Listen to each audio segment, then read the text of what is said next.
ನಾನು ಹಾಸ್ಪಿಟಲ್ಗೆ ಹೊರಟಿದ್ದೇನೆ. ಡಾಕ್ಟರ್ ಹೇಳಿದ್ರಲ್ಲ ನೋವು ಬರದಿದ್ದರೆ ಅಡ್ಮಿಟ್ ಆಗಿ ಅಂತ, ಹಾಗೆ ಹೊರಟಿದ್ದೇವೆ. ನೋಡಿ ನಾನಿಲ್ಲಿ ನಂದು ಲಗೇಜ್ ಬ್ಯಾಗ್ 2 ಪ್ಯಾಕ್ ಮಾಡಿದ್ದೇನೆ. ನಾನು ಹಾಸ್ಪಿಟಲ್ಗೆ ಬಂದ ತಕ್ಷಣ ನನ್ನ ಲೇಬರ್ ರೂಮ್ಗೆ ಕರ್ಕೊಂಡು ಹೋಗಿ ಡ್ರಿಪ್ಸ್ ಹಾಕಿಸಿದ್ರು. ಯಾಕಂದರೆ ನನ್ನ ಹಸ್ಬೆಂಡ್ ಇಲ್ಲಿ ನನ್ನ ವಾಕಿಂಗ್ ಮಾಡಿಸ್ತಾ ಇದ್ದಾರೆ. ನನ್ನ ಮೇಲೆ ಅಮ್ಮನಿಗೆಲ್ಲ ಆಗೋದಿಲ್ಲ, ಮಗುನ ನೋಡ್ಕೋಬೇಕು ಪ್ಲಸ್ ನನ್ನನ್ನು ಕೂಡ ನೋಡ್ಕೋಬೇಕಂತ ಹೇಳಿದರೆ ಆಗೋದಿಲ್ಲ. ಅದಕ್ಕೋಸ್ಕರ ನನ್ನ ಹಸ್ಬೆಂಡ್ ನನ್ನೊಟ್ಟಿಗೆ ಇದ್ದರು. ಹೆಲೋ ವ್ಯೂವರ್ಸ್, ಕರುನಾಳ ದಂಪತಿ ಯೂಟ್ಯೂಬ್ ಚಾನೆಲ್ಗೆ ತಮಗೆ ಮತ್ತೊಮ್ಮೆ ಸ್ವಾಗತ. ನಮ್ಮ ವಿಡಿಯೋ ನೋಡ್ತಾ ಇರೋರು ದಯವಿಟ್ಟು ನಮ್ಮ ಚಾನೆಲ್ಗೆ ಸಬ್ಸ್ಕ್ರೈಬ್ ಮಾಡಿ. ಧನ್ಯವಾದಗಳು. ಹಾಯ್ ಎಲ್ರಿಗೂ ನಮಸ್ಕಾರ, welcome back to our YouTube channel. ಇವತ್ತು ನಾನು ಹಾಸ್ಪಿಟಲ್ಗೆ ಹೊರಟಿದ್ದೇನೆ. ಡಾಕ್ಟರ್ ಹೇಳಿದ್ರಲ್ಲ ನೋವು ಬರದಿದ್ದರೆ ಅಡ್ಮಿಟ್ ಆಗಿ ಅಂತ, ಹಾಗೆ ಹೊರಟಿದ್ದೇವೆ. ನನ್ನ ಹಸ್ಬೆಂಡ್ ಕೂಡ ಬಂದಿದ್ದರು. ಸೊ ಅವರು ಮತ್ತು ನಾನು ಮತ್ತು ಅಮ್ಮ 3 ಜನ ಈಗ ಹೊರಟಿದ್ದೇವೆ. ನೋಡಿ ಇಲ್ಲಿ ನನ್ನ ಅಮ್ಮ ಫುಲ್ ರೆಡಿ ಮಾಡ್ತಿದ್ದಾರೆ. ಬ್ಯಾಗ್ಸ್ ಎಲ್ಲ, ಟಿಫಿನ್ ಮತ್ತು ಎಲ್ಲ ಏನೆಲ್ಲ ಬೇಕು ನೋಡಿ ಅದೆಲ್ಲ ಕರೆಕ್ಟ್ ಉಂಟಂತ ಒಮ್ಮೆ ಚೆಕ್ ಮಾಡಿ, ಆನಂತರ ಈಗ ರಿಕ್ಷಾ ಬರ್ತದೆ. ಸೊ ಅದಕ್ಕಿಂತ ಮುಂಚೆ ಏನೆಲ್ಲ ಬೇಕು ಅಂತ ಇನ್ನೊಮ್ಮೆ ಚೆಕ್ ಮಾಡಬೇಕಲ್ಲ, ಹಾಗೆ ಚೆಕ್ ಮಾಡ್ತಿದ್ದಾರೆ. ಇಲ್ಲಿ ನಾವಿಲ್ಲಿ 3 ಬ್ಯಾಗ್ ತಗೊಂಡಿದ್ದೇವೆ. ಮತ್ತು ಇದ್ದರೆ ನನ್ನ ತಮ್ಮ ಏನಾದರೂ ಬೇಕಿದ್ದರೆ ನನ್ನ ತಮ್ಮ ತರ್ತಾನೆ ಹಾಗೆ. ಸೊ ಇಲ್ಲಿ ನೋಡಿ ನಾನಿಲ್ಲಿ ನಂದು ಲಗೇಜ್ ಬ್ಯಾಗ್ 2 ಪ್ಯಾಕ್ ಮಾಡಿದ್ದೇನೆ, ಮತ್ತು ಇನ್ನೊಂದು ಬ್ಯಾಗ್ ಕೂಡ ಪ್ಯಾಕ್ ಮಾಡಿದ್ದೇನೆ. ಸೊ ಹಾಗೆ 3 ಬ್ಯಾಗ್ ತಗೊಂಡಿದ್ದೇವೆ. ಇನ್ನು ಏನಾದರೂ ಬೇಕಿದ್ದರೆ ತಮ್ಮ ಇದ್ದಾನೆ ಮನೆಯಲ್ಲಿ, ಸೊ ಅವನು ಬಂದು ಕೊಡ್ತಾನೆ. ಹಾಗೆ ಈಗ ರಿಕ್ಷಾ ಬಂತು, ನಾವೀಗ ಹೊರಟಿದ್ದೇವೆ. ಇನ್ನು ಹೋಗಿ ಡಾಕ್ಟರ್ ಏನು ಹೇಳ್ತಾರೆ ಅಂತ ನೋಡಬೇಕು. ಯಾಕಂತ ಹೇಳಿದರೆ ನನಗೆ ನೋವೇನು ಬಂದಿರಲಿಲ್ಲಲ್ಲ, ಹಾಗೆ 2 ತಾರೀಕಿಗೆ ಬಂದು ಅಡ್ಮಿಟ್ ಆಗಿ ಅಂತ ಹೇಳಿದರು ನೋವು ಬರದಿದ್ದರೆ. ಅದಕ್ಕೋಸ್ಕರ ನಾವೀಗ ಹೊರಟಿದ್ದೇವೆ. ಬೆಳಗ್ಗೆ 9 ಗಂಟೆಗೆ ರಿಕ್ಷಾ ಹೇಳಿದ್ವಿ.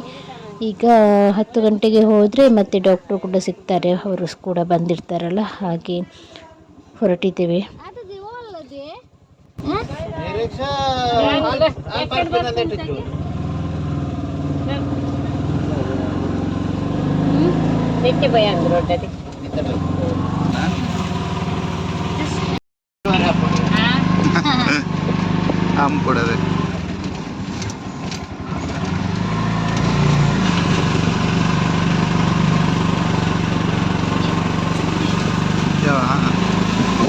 ಇಲ್ಲಿ ನಾನು ಹಾಸ್ಪಿಟಲ್ಗೆ ಬಂದ ತಕ್ಷಣ ನನ್ನ ಲೇಬರ್ ರೂಮ್ಗೆ ಕರ್ಕೊಂಡು ಹೋಗಿ ಡ್ರಿಪ್ಸ್ ಹಾಕಿಸಿದ್ರು. ಯಾಕಂತ ಹೇಳಿದರೆ ನನಗೆ ನೋವೇನು ಬಂದಿರಲಿಲ್ಲಲ್ಲ, ಸೊ ಹಾಗೆ ನನಗೆ ಮೊದಲು ಡ್ರಿಪ್ಸ್ ಹಾಕಿ ನೋವು ಭರಿಸೋಣ ಅಂತ ಡಾಕ್ಟರ್ ಹೇಳಿದರು. ಹಾಗೆ ಡ್ರಿಪ್ಸ್ ಹಾಕಿದ್ದಾರೆ. ಹಾಕಿ ಒಂದು ಮಧ್ಯಾಹ್ನ ಹೊತ್ತು ತನಕ ಕಾದರು. ಯಾಕಂತ ಹೇಳಿದರೆ ನನಗೆ ನೋವು ಏನು ಬಂದಿಲ್ಲ ಮತ್ತು ಏನು ಸಿಂಪ್ಟಮ್ಸ್ ಕೂಡ ಇರಲಿಲ್ಲ. ಸೊ ಹಾಗೆ ಡ್ರಿಪ್ಸ್ ಹಾಕಿ ಮತ್ತು ಮಧ್ಯಾಹ್ನ ತನಕ ನೋಡಿ ಆನಂತರ ಈಗ ರೂಮ್ಗೆ ಕಳಿಸಿದ್ದಾರೆ. ಇಲ್ಲಿ ನಾವು ಸ್ಪೆಷಲ್ ರೂಮ್ ಮಾಡಿದ್ವಿ, ನೋಡಿ ನಮ್ಮ ರೂಮ್ ಹೇಗಿದೆ ಅಂತ. ಸೊ ಇದು ನನ್ನ ಕೈಗೆ ಡ್ರಿಪ್ಸ್ ಹಾಕಿದ್ದು.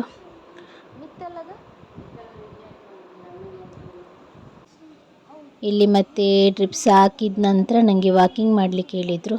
ಯಾಕಂತೇಳಿದರೆ ಸ್ವಲ್ಪ ನೋವು ಬಂದರೂ ಸಹ ಬರ್ಬೋದು ಮತ್ತೆ ಕೂಡ ಅಂತ ಹೇಳಿ ಸ್ವಲ್ಪ ವಾಕಿಂಗ್ ಮಾಡಿ ಅಂತ ಡಾಕ್ಟ್ರು ಹೇಳಿದರು. ಹಾಗೆ ನಾನು ಮತ್ತು ನನ್ನ ಹಸ್ಬೆಂಡ್ ಇಲ್ಲಿ ವಾಕಿಂಗ್ ಮಾಡ್ತಾ ಇದ್ದೇವೆ. ಯಾಕಂತೇಳಿದರೆ ಒಬ್ಬರು ಹಿಂದ್ಗಡೆ ಬೇಕಾಗ್ತದೆ, ಅದಕ್ಕೋಸ್ಕರ ನನ್ನ ಹಸ್ಬೆಂಡ್ ಇಲ್ಲಿ ನನ್ನ ವಾಕಿಂಗ್ ಮಾಡಿಸ್ತಾ ಇದ್ದಾರೆ. ನನ್ನ ಮೇಲೆ ಕೆಳಗೆ ಎಲ್ಲ ಆಚೆ ಈಚೆ ಎಲ್ಲ ಹೋಗಿ ವಾಕಿಂಗ್ ಮಾಡ್ತಾ ಸ್ವಲ್ಪ ಇದ್ದೇನೆ. ಇನ್ನು ಇದು ಮರುದಿವಸ ನಾನಿಲ್ಲಿ ವಿಡಿಯೋ ಕಂಟಿನ್ಯೂ ಮಾಡ್ತಿದ್ದೇನೆ. ಯಾಕಂತೇಳಿದರೆ ನನಗೆ ಮುಂಚಿನ ದಿವಸ ಪೇಯ್ನ್ ಏನು ಬಂದಿರಲಿಲ್ಲ, ಅದಕ್ಕೋಸ್ಕರ ಮರುದಿವಸ ಪೇಯ್ನ್ ಬರಲಿಕ್ಕಂತ ಪುನಃ ನನಗೆ ಇಂಜೆಕ್ಷನ್ ಕೊಟ್ಟರು. ಸೊ ಇದು ನಂದು ನೆಕ್ಸ್ಟ್ ಲೇಬರ್ ಆದ ನಂತರ ನಂದು ವಿಡಿಯೋ ಇವರು ತೆಗೆದದ್ದು. ಇಲ್ಲಿ ನನಗೆ ಸಿ ಸೆಕ್ಷನ್ ಆಯಿತು. ಯಾಕೆ ಸಿ ಸೆಕ್ಷನ್ ಆಯಿತು ಅಂತ ನಾನು ಇನ್ನೊಂದು ವಿಡಿಯೋದಲ್ಲಿ ನಾನು ನಿಮಗೆ ತಿಳಿಸ್ತೇನೆ. ಇದು ನನ್ನನ್ನು ಇನ್ನೊಂದು ಮರುದಿವಸ ICUನಿಂದ ವಾರ್ಡಿಗೆ ಕೊಟ್ಟ ದಿವಸದ್ದು ಇದು ವಿಡಿಯೋ. ಸೊ ಹಾಗೆ ಇಲ್ಲಿ ನೋಡಿ ನನ್ನ ಅಮ್ಮ ಮಗುನ ನೋಡ್ಕೊಳ್ತಾ ಇದ್ದಾರೆ. ನನಗೆ ಯಾವ ಮಗು ಆಯಿತು ಅಂತ ಹೇಳಿದರೆ ನನಗೆ ಗಂಡು ಮಗು ಆಯಿತು.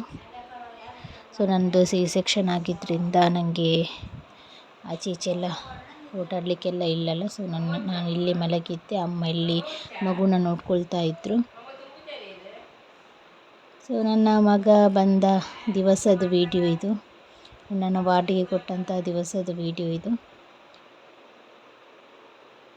ಅಮ್ಮ ಇಲ್ಲಿ ಮಗುನ ಮಲಗಿಸ್ತಾ ಇದ್ದಾರೆ. ಈಚೆ ಸೈಡ್ ನನ್ನ ಅಜ್ಜಿ ಕೂಡ ಬಂದಿದ್ದರು ನೋಡಲಿಕ್ಕಂತ. ಮತ್ತು ನಮ್ಮ ಅಂದರೆ ಇಲ್ಲಿ ಯಾರು ಬೇಕಾದರೂ ಇರ್ಬೋದು, ಎಷ್ಟು ಜನ ಬೇಕಾದರೂ ಇರ್ಬೋದು. ಯಾಕಂತ ಹೇಳಿದ್ರೆ ನಾವು ಸ್ಪೆಷಲ್ ವಾರ್ಡ್ ಮಾಡಿದ್ರಿಂದ ನಮಗೆ ನನ್ನ ಮನೆ ತುಂಬ ದೂರ ಇದ್ದಿದ್ದರಿಂದ ಇಲ್ಲಿಗೆ ಬರಲಿಕ್ಕೆಲ್ಲ ತುಂಬ ದೂರ ಆಗ್ತದೆ, ಊಟ ಎಲ್ಲ ತರಲಿಕ್ಕೆಲ್ಲ ತುಂಬ ಕಷ್ಟ ಆಗ್ತದೆ. ಸೊ ಹಾಗೆ ನನ್ನ ಆಂಟಿನವರೆಲ್ಲ ಊಟ ಎಲ್ಲ ತಂದು ಕೊಡ್ತಾರಲ್ಲ, ಅದಕ್ಕೋಸ್ಕರ ಅಲ್ಲಿ ಸ್ಪೆಷಲ್ ರೂಮೇ ನಾವು ಮಾಡಿದ್ವಿ. ಅಂದರೆ ಯಾರು ಬೇಕಾದರೂ ಬಂದು ಕುತ್ಕೋಬೋದು ಆಚೆ ಈಚೆ. ಮತ್ತು ನನ್ನ ಹಸ್ಬೆಂಡ್ ಕೂಡ ಕುತ್ಕೋಬೋದಲ್ಲ. ಇಲ್ಲದ್ರೆ ನಾವು ಸೆಮಿ ಸ್ಪೆಷಲ್ ಎಲ್ಲ ಮಾಡಿದರೆ ಗಂಡಸರಿಗೆಲ್ಲ ಕುತ್ಕೊಳ್ಳಿಕ್ಕೆಲ್ಲ ಬಿಡೋದಿಲ್ಲ. ಸೊ ಅದಕ್ಕೋಸ್ಕರ ನಾವು ಸ್ಪೆಷಲ್ ಮಾಡಿದ್ವಿ. ಯಾಕಂತ ಹೇಳಿದರೆ ಒಬ್ಬರು ಗಂಡಸು ಇರಲೇಬೇಕಾಗ್ತದೆ, ನನ್ನನ್ನು ಎತ್ತಲಿಕ್ಕೆಲ್ಲ ಬೇಕಾಗ್ತದೆ. ಅಮ್ಮನಿಗೆಲ್ಲ ಆಗೋದಿಲ್ಲ, ಮಗುನ ನೋಡ್ಕೋಬೇಕು ಪ್ಲಸ್ ನನ್ನನ್ನು ಕೂಡ ನೋಡ್ಕೋಬೇಕಂತ ಹೇಳಿದರೆ ಆಗೋದಿಲ್ಲ. ಅದಕ್ಕೋಸ್ಕರ ನನ್ನ ಹಸ್ಬೆಂಡ್ ನನ್ನೊಟ್ಟಿಗೆ ಇದ್ದರು. ಮತ್ತು ನನ್ನ ತಮ್ಮನಿಗೆ ರಜೆ ಕೂಡ ಇರಲಿಲ್ಲ, ಅವನು ಕೂಡ 4 ದಿವಸ ಇದ್ದ. ಆದರೆ ನನಗೆ ಡೆಲಿವರಿ ತುಂಬ ಅಂದರೆ 3 ದಿವಸ ನನ್ನದು ಡೆಲಿವರಿ ನೋಡಿದರು. ಸೊ ಹಾಗೆ ನನ್ನದು ಸೆಕ್ಷನ್ ಆಯಿತಲ್ಲ, ಮತ್ತು ಅವನಿಗೆ ಕೂಡ ರಜೆ ಇಲ್ಲದಿದ್ದಕ್ಕೆ ನನ್ನ ಹಸ್ಬೆಂಡೇ ಕೂತ್ಕೊಂಡ್ರು. ಸೊ ಅವರು ಇದ್ದಿದ್ದರಿಂದ ನನಗೆ ತುಂಬ ಅಂದರೆ ತುಂಬ ಹೆಲ್ಪ್ ಆಯಿತು. ಸೊ ಇದು ನನ್ನದು ಇನ್ನೊಂದು ದಿವಸದ ವೀಡಿಯೋ. ಎಲ್ಲ ವೀಡಿಯೋ ನಾನು ಒಟ್ಟು ಮಾಡಿ ಒಂದು ವೀಡಿಯೋ ಮಾಡಿದ್ದೇನೆ. ಯಾಕಂತೇಳಿ ಸ್ವಲ್ಪನೇ ಕ್ಲಿಪ್ ತೆಗ್ದದ್ದು, ಜಾಸ್ತಿ ಕ್ಲಿಪ್ಸ್ ಎಲ್ಲ ತೆಗಿಲಿಕ್ಕೆ ಆಗಲಿಲ್ಲ.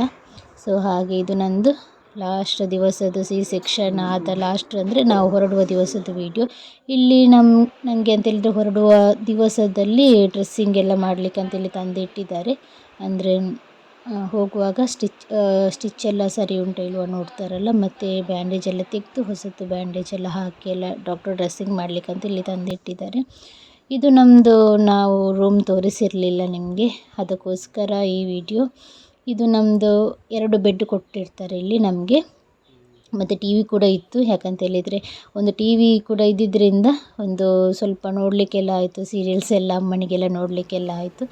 ಆನಂತರ ಇದು ಮಗುವಿದು ತೊಟ್ಟಿಲು ನಮಗೆ ಹತ್ತಿರನೇ ಇಟ್ಟಿರ್ತಾರೆ. ಇದು 2 ಬೆಡ್ ಇದ್ದಿದ್ದರಿಂದ ನಾನು ಮತ್ತು ನನ್ನ ಅಮ್ಮ ಅಲ್ಲಿ ಮಲ್ಕೊಂಡ್ವಿ. ನನ್ನ ಹಸ್ಬೆಂಡ್ ಕೆಳಗಡೆ ಮಲ್ಕೊಂಡ್ರು. 2 ಬೆಡ್ ಇದ್ದದ್ದಷ್ಟೇ.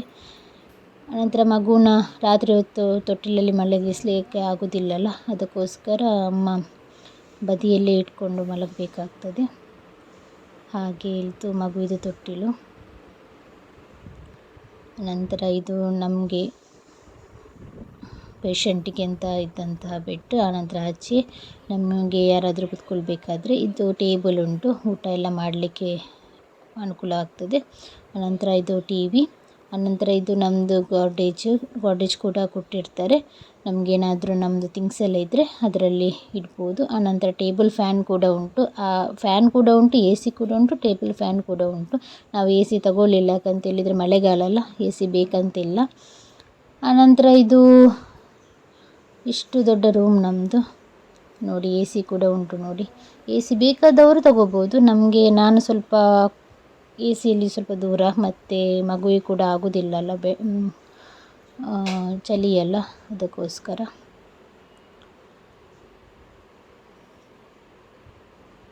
ಇದು ನಮ್ಮದು ರೂಮು. ಆನಂತರ ಇದು ಟಾಯ್ಲೆಟ್ ಬಾತ್ರೂಮ್ ನೋಡಿ.